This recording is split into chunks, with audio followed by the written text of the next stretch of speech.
one of the things that comes up in conversation about Robert's rules is, gosh, there's so many rules. And do I really need them all? So chapters 1 and 2 dive right into the, yes, you need it, and here's why. So let's examine it a little bit closer. Now, in case you're wondering and you're looking at my slides and there's some words at the bottom that keep adding, it's because I have on a closed caption tool that allows people that are hard of hearing to see my words as well. So why do we have rules? Because without it, it gets to be a little chaotic. Imagine that we have people standing on their heads and other people that are dancing during our meeting. Sounds like fun, right?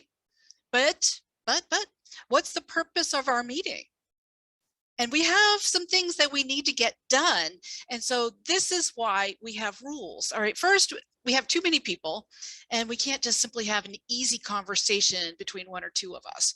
Second, we want control. We have timing that has to be managed and topics that must be covered.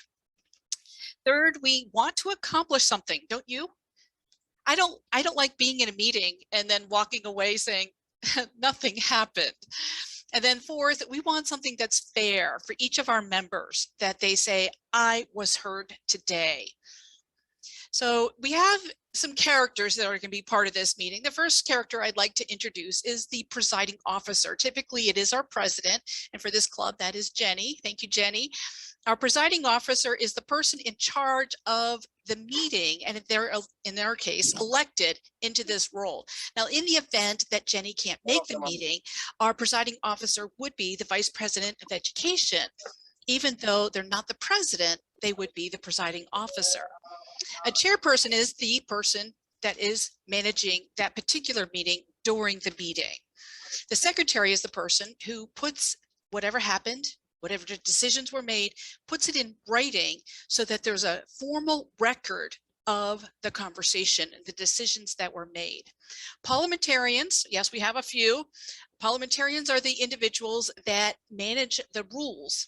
And I say manage because they know the rules and they make sure that we're following the rules. A number of us want to become parliamentarians in our life. Sign us up, yay. All right, and then lastly, there's a deliberative assembly. And these are the people that are attending the meeting that are members, and they are contemplating the discussion that is happening and at times contributing to that conversation. One of the things that comes up, though, is do we have enough people to represent the organization to make decisions?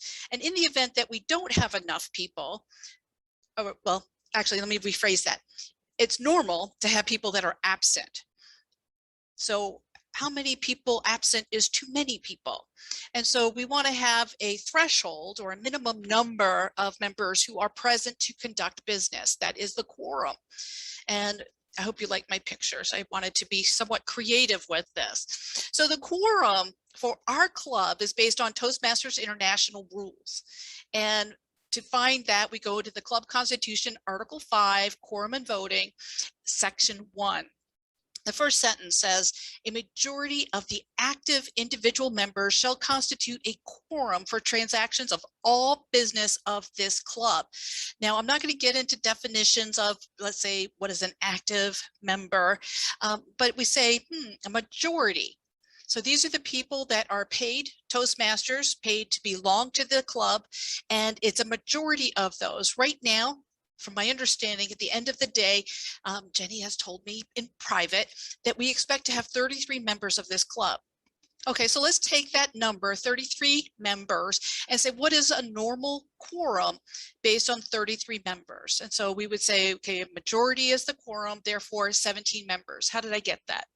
33 divided by 2, rounded up, gets me 17. It must be greater than 50%. So whatever number we select, if it's an even number, we have to add 1. In this case, it was an odd number, so we just add a half a person. The standard order of business. All right, how do we conduct the meeting? What is the sequence that we go through to have a successful meeting?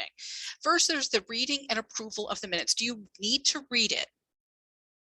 No, you don't need to read the minutes if those minutes have been shared to all members several days in advance so that members had an opportunity to read them and consider whether they were accurate from their memory or not.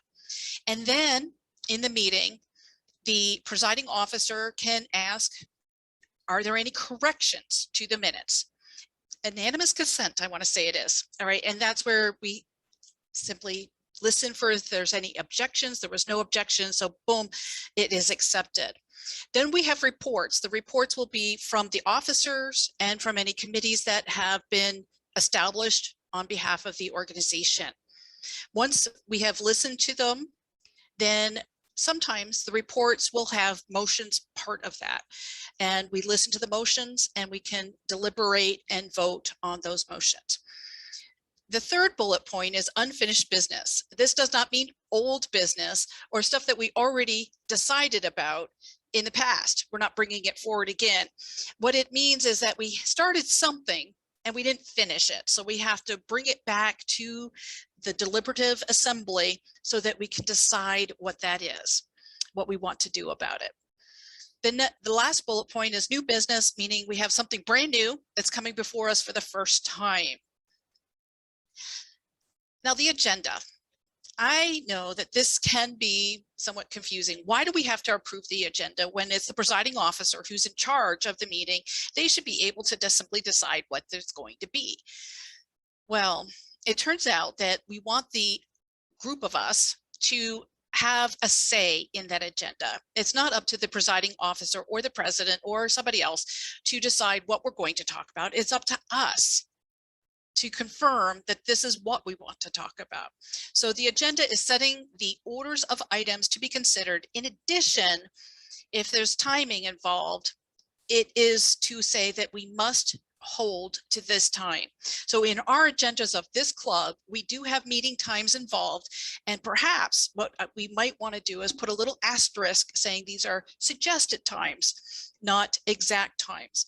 And so we need to be a little careful on that last point, because right now it says it's required times, set times. And then at the end of all this, what happens? Well, we have this thing called adjournment. Yay, the meeting is over. I mean, oh no, the meeting is over. We want it to continue. We also have something called recess, which means let's take a short break. We can get up, walk around, go to the washroom if we need to, come back. The presiding officer will state, we'll have a recess for, and they fill in the blank, 5 minutes, or we return at 9:05 Eastern Standard Time, or whatever the timing is. The last one is called stand at ease. And this is when, let's say, the presiding officer needs to talk to the parliamentarian and they say, I don't know about this, what do I do? And so they're having a little conversation on the side, and the presiding officer, before this little conversation starts, can say, stand at ease. And then they turn and they have this quiet conversation next to them. And when they're ready, they can come back and say, let's, reconvene. Meetings in progress, and they continue with the business.